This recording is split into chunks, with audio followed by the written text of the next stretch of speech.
Chapter 12. 6 days before the Passover, Jesus came to Bethany, where Lazarus lived, whom Jesus had raised from the dead. Here a dinner was given in Jesus' honor. Martha served, while Lazarus was among those reclining at the table with him. Then Mary took about a pint of pure nard, an expensive perfume. She poured it on Jesus' feet and wiped his feet with her hair. And the house was filled with the fragrance of the perfume. But one of his disciples, Judas Iscariot, who was later to betray him, objected. "Why wasn't this perfume sold and the money given to the poor? It was worth a year's wages." He did not say this because he cared about the poor, but because he was a thief. As keeper of the money bag, he used to help himself to what was put into it. "Leave her alone," Jesus replied. "It was intended that she should save this perfume for the day of my burial. You will always have the poor among you, but you will not always have me." Meanwhile, a large crowd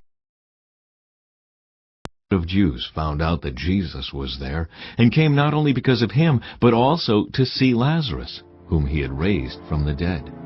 So the chief priests made plans to kill Lazarus as well, for on account of him many of the Jews were going over to Jesus and believing in him.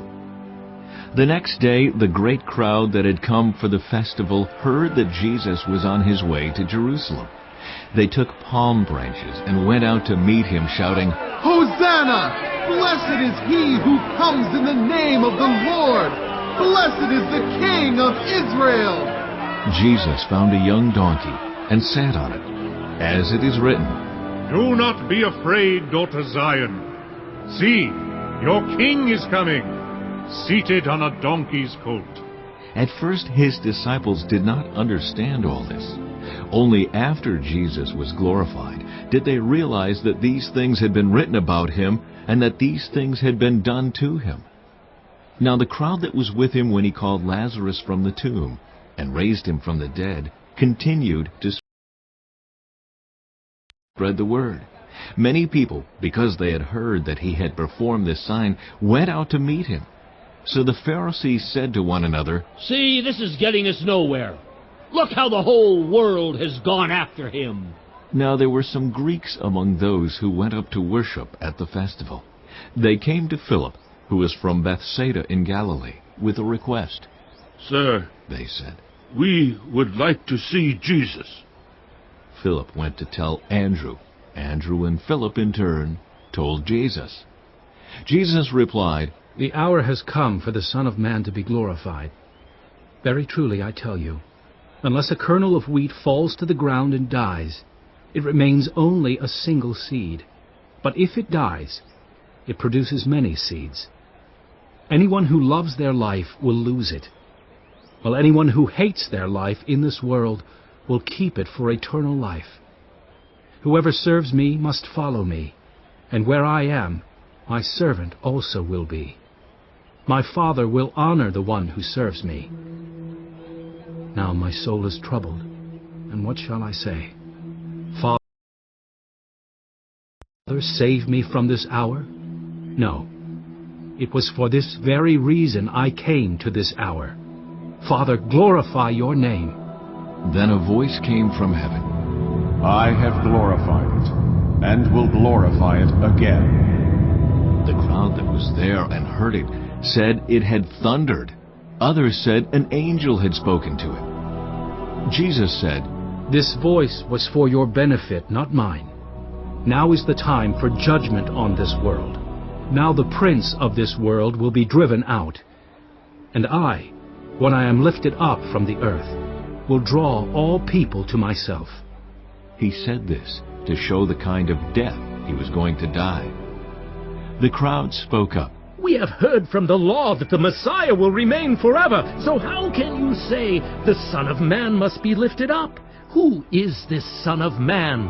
Then Jesus told them, "You are going to have the light just a little while longer. Walk while you have the light, before darkness overtakes you. Whoever walks in the dark does not know where they are going. Believe in the light while you have the light, so that you may become children of light." When he had finished speaking, Jesus left and hid himself from them. Even after Jesus had performed so many signs in their presence, they still would not believe in him. This was to fulfill the word of Isaiah the prophet. Lord, who has believed our message, and to whom has the arm of the Lord been revealed?